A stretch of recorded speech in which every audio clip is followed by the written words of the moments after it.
Both my parents were educators. My maternal grandparents were educators. And for the past 40 years, I've done the same thing.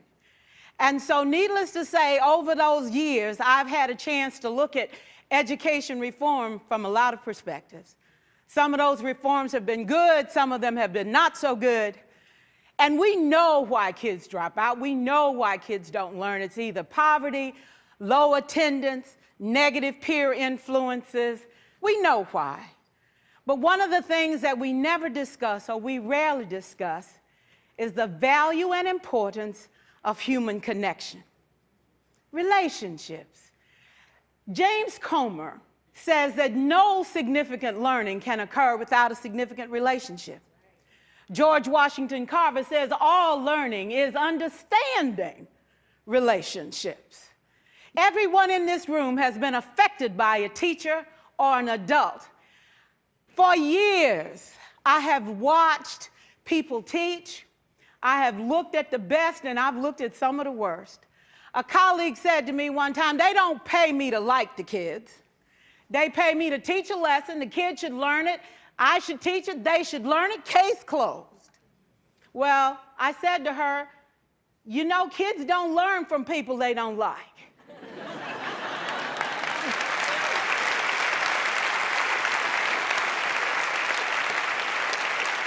She said, that's just a bunch of hooey. And I said to her, well, your year is going to be long and arduous, dear. Needless to say, it was. Some people think that you can either have it in you to build a relationship or you don't. I think Stephen Covey had the right idea. He said you ought to just throw in a few simple things, like seeking first to understand as opposed to being understood. Simple things like apologizing. You ever thought about that? Tell a kid you're sorry, they're in shock. I taught a lesson once on ratios. I'm not real good with math, but I was working on it.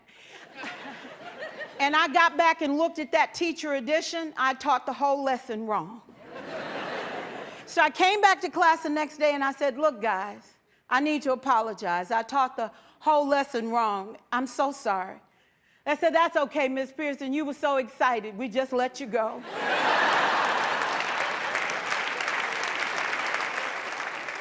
I have had classes that were so low, so academically deficient that I cried. I wondered, how am I going to take this group in 9 months from where they are to where they need to be? And it was difficult. It was awfully hard. How do I raise the self-esteem of a child and his academic achievement at the same time?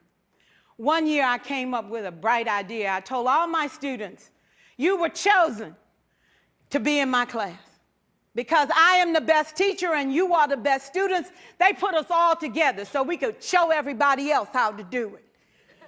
One of the students said, really? I said, really? We have to show the other classes how to do it. So when we walk down the hall, people will notice us. So you can't make noise, you just have to strut.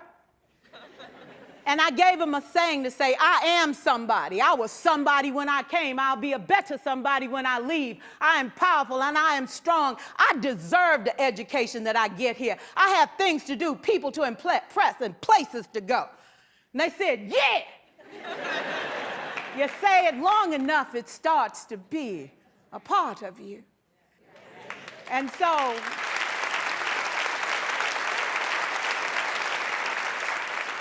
I gave a quiz, 20 questions. Student missed 18. I put a +2 on this paper and a big smiley face. He said, Miss Pearson, is this an F? I said, yes. He said, then why'd you put a smiley face? I said, because you on the roll. You got 2 right, you didn't miss them all. I said, and when we review this, won't you do better? He said, yes, ma'am, I can do better. You see, -18 sucks all the life out of you. +2 said, I ain't all bad.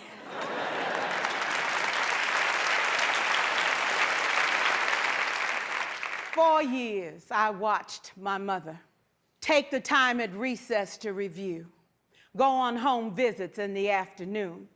buy combs and brushes and peanut butter and crackers to put in her desk drawer for kids that needed to eat, and a washcloth and some soap for the kids who didn't smell so good. See, it's hard to teach kids who stink.